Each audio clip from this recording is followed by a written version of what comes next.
À la une ce soir, la redynamisation du tourisme en Côte d'Ivoire après une décennie de crise. Les acteurs du secteur bénéficient d'une formation. Après 9 mois de fonctionnement, place au bilan des activités du tribunal du commerce d'Abidjan, des travaux pour accroître les performances de l'institution. Les présidentielles au Mali, le second tour va opposer l'ex-premier ministre Ibrahima Boubacar Keïta en tête du scrutin à l'économiste Soumaïla Cissé. 19h30, vous suivez le journal de RTI2. Bonsoir à tous. Quel bilan pour les activités du tribunal du commerce d'Abidjan? Après son installation en octobre dernier, l'institution initie aujourd'hui un séminaire bilan. Il s'agit, entre autres, de dégager les perspectives pour les prochaines années. Rappelons que le tribunal du commerce solutionne les litiges entre acteurs économiques. Les précisions de Grace Kando. Le tribunal de commerce d'Abidjan, un tribunal qui a pour mission, entre autres, le règlement des litiges commerciaux et la gestion des registres de commerce. Après 9 mois d'exercice, les responsables de l'instance dressent un bilan. Selon le président du tribunal, Komoué François, c'est un bilan jugé positif. Le bilan est globalement satisfaisant parce que les litiges sont réglés rapidement, l'administration judiciaire chez nous est performante et tout se fait en toute transparence. Et toutes les enquêtes que nous avons faites auprès des justiciables et des opérateurs économiques et tous les échos qui nous parviennent nous disent que nous sommes sur la bonne voie. Abondant dans le même sens, le directeur de cabinet du ministre de la Justice, des Droits de l'Homme et des Libertés publiques a encouragé toutes les actions menées par cette juridiction en si peu de temps. Nous sommes satisfaits d'abord du nombre de décisions rendues, mais également de la qualité des décisions rendues. Tout n'a pas été rose au cours de ces 9 mois. Le tribunal a été confronté à des difficultés qui pourraient jouer sur son bon fonctionnement. Le nombre de juges est insuffisant par rapport au volume du contentieux qui s'accroît de mois en mois. Et donc nous avons souhaité avoir au moins 3 juges en supplément pour nous permettre l'année prochaine de diviser certaines chambres et de répondre encore plus promptement aux attentes des opérateurs économiques. On a souhaité aussi que les questions liées aux indemnités des primes des juges consulaires, des juges professionnels, des greffiers et du personnel d'appui trouvent une solution parce que cela constitue une source de motivation assez importante pour maintenir les gens dans l'effort continu. En termes de perspectives, le tribunal de commerce prévoit la gestion électronique des procédures dès l'année prochaine. Encore une interrogation, comment relancer le tourisme en Côte d'Ivoire après une décennie de crise? Une des solutions majeures envisagées par le ministère est la formation des acteurs du secteur. Le lancement de ce programme s'est déroulé aujourd'hui à la Chambre de commerce et d'industrie. Les explications de Michel Digré. Après 10 années de crise, le tourisme ivoirien est en déclin. C'est le constat fait par les acteurs du secteur en Côte d'Ivoire. Notre pays ne tire pas efficacement son épingle du jeu quand il enregistre 289 000 visiteurs loin derrière le Maroc, 10 millions, la Tunisie 8 millions, l'Égypte 6 millions et plus près de nous le Sénégal 1 500 000 visiteurs avec des recettes estimées à 110 milliards de francs CFA. Au nombre des facteurs qui justifient cette méforme de la destination Côte d'Ivoire figure en bonne place le manque de formation des acteurs du tourisme ivoirien. Pour combler ce déficit, le ministère de tutelle initie un programme de renforcement de capacité destiné à tous les maillons de la chaîne touristique en Côte d'Ivoire. Être entrepreneur, cela s'apprend pour en maîtriser tous les rouages. Apprendre, chers amis de la Fénis-Tourcy, demande beaucoup de courage et d'humilité. N'ayez nulle gêne à apprendre de nouveau, ou à tout le moins de renforcer vos connaissances. Dans le fond, la vie est une école permanente, et le métier que vous avez choisi requiert sans cesse une remise en cause continuelle.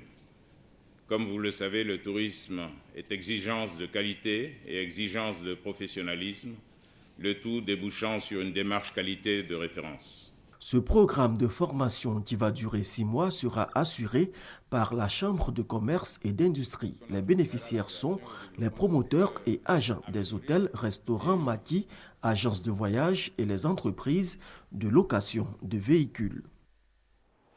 Cette information avant de poursuivre, le ministère de l'Emploi, des Affaires sociales et de la formation professionnelle communique que le dimanche 4 août 2013, le lendemain donc de la nuit du destin, est déclaré jour férié et chômé sur toute l'étendue du territoire national. Une vingtaine d'étudiants ivoiriens aptes à conquérir le marché de l'emploi. Ils ont étudié des filières comme le management des risques, la sécurité et l'assainissement. Aujourd'hui, ils ont reçu leur diplôme. Ce savoir-faire va leur permettre de soutenir les ménages confrontés aux épineux problèmes de pénurie d'eau et d'assainissement. Laetitia Manglé. En Côte d'Ivoire, plus de 8 millions de personnes, soit 43% de la population, ne disposent pas d'installation d'eau ni d'électricité et parmi elles, 3 millions consomment encore de l'eau provenant de sources non améliorées. L'une des solutions à ces problèmes qui jalonnent le quotidien de nombreux Ivoiriens pourrait être la formation. Et ces jeunes dont l'âge varie entre 17 et 25 ans viennent justement d'être formés au métier de l'eau, de l'électricité, des mines et de la sécurité au pays des hommes intègres.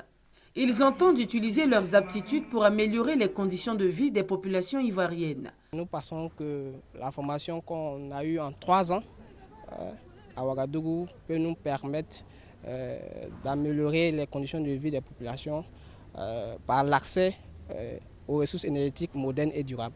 Des prodiges de l'Institut international d'ingénierie, 2IE, un temple du savoir où compétences et formations terrain font bon ménage. C'est l'occasion pour ces étudiants ivoiriens de communiquer sur leurs compétences d'ingénieurs et de partager leurs ambitions de participer à l'émergence de l'Afrique d'aujourd'hui et de celle de demain. 2IE est une école d'ingénierie basée au Burkina Faso et la cérémonie de remise de parchemin cette année est la 4e du genre.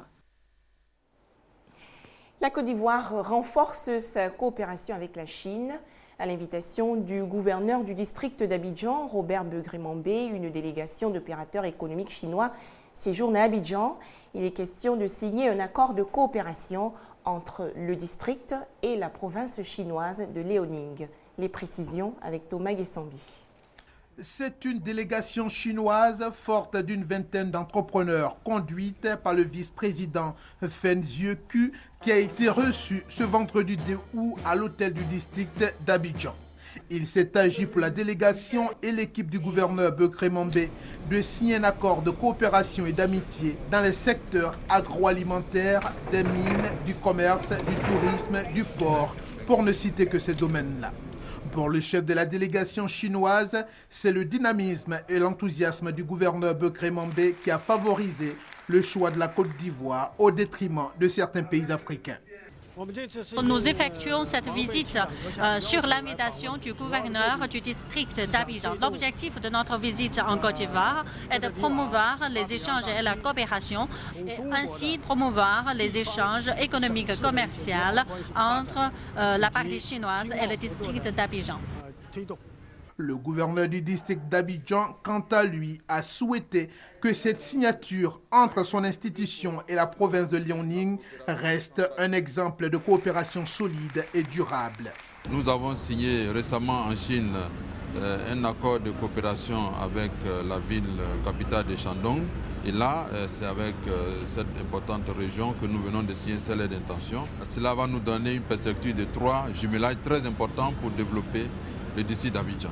L'acte posé aujourd'hui est le fruit des différentes visites effectuées par le gouverneur Begré-Mambé en République populaire de Chine depuis sa prise de fonction. La communauté catholique de Côte d'Ivoire célèbre la toute première journée nationale de l'enseignement catholique, thème consacré à l'éducation pour tous à la lumière de Dieu, des festivités pour promouvoir l'enseignement catholique. N'est-ce pas, Grace Kando? L'enseignement catholique a formé des milliers d'élèves qui sont aujourd'hui cadres dans tous les secteurs d'activité.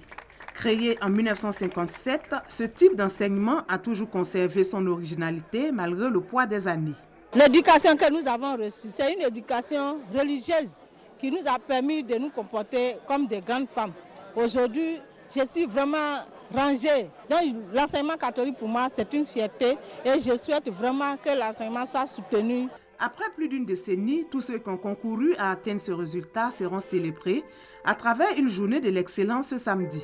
Mais avant, une messe d'action de grâce à la paroisse Notre-Dame d'Afrique de Biétry. Nous avons organisé cette journée nationale de l'enseignement catholique pour remercier tous nos partenaires, les parents d'élèves, l'État, tous ceux qui d'une manière ou d'une autre ont contribué à faire en sorte que l'enseignement catholique soit reconnu par tous et apprécie l'éducation et la formation donnée dans nos structures. Selon le président de la commission épiscopale, l'enseignement catholique joue un rôle important dans le système éducatif ivoirien au regard des résultats obtenus chaque année. L'enseignement catholique est toujours le premier sur le plan pourcentage, sur le plan admis.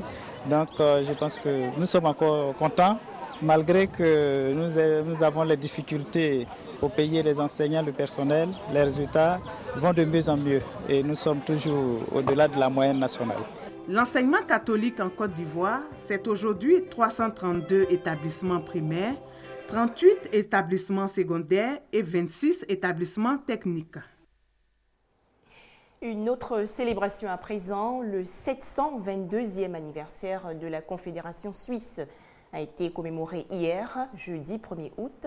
Le 1er août 1991 marque la signature en Suisse de la charte qui confère la stabilité politique, juridique et sociale du pays. Les précisions de Léon Brou. Triomphe des couleurs et autres symboles de la Confédération suisse à la résidence de l'ambassadeur de ce pays en Côte d'Ivoire, malgré le noir de la nuit du 1er août 2013. Les Suisses en Côte d'Ivoire et leurs amis célèbrent le 722e anniversaire de la charte fondant leur confédération.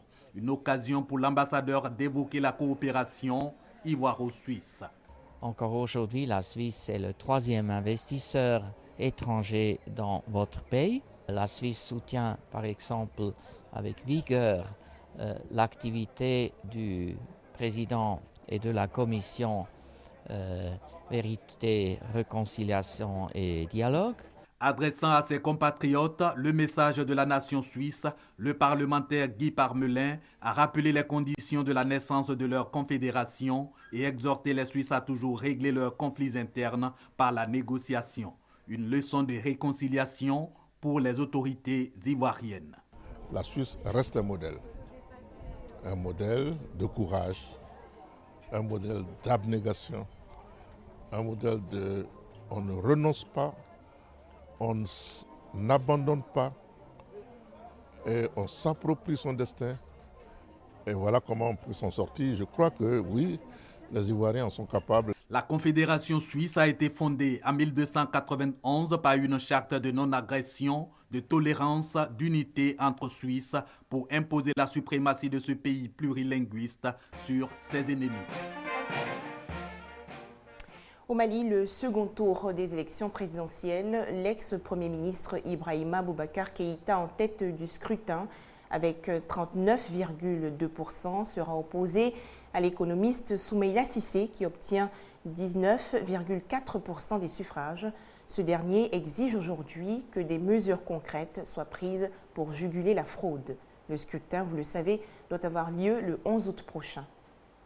Du ministère de l'administration territoriale dès les premières heures de la matinée à Bamako. Le dispositif vise à sécuriser la cérémonie de proclamation des résultats provisoires complets de l'élection présidentielle du 28 juillet. D'après ces résultats, 2 candidats se qualifient pour le second tour prévu pour le 11 août. Le candidat Soumeïla Cissé, nombre de voix 605 901 voix, soit 19,44%.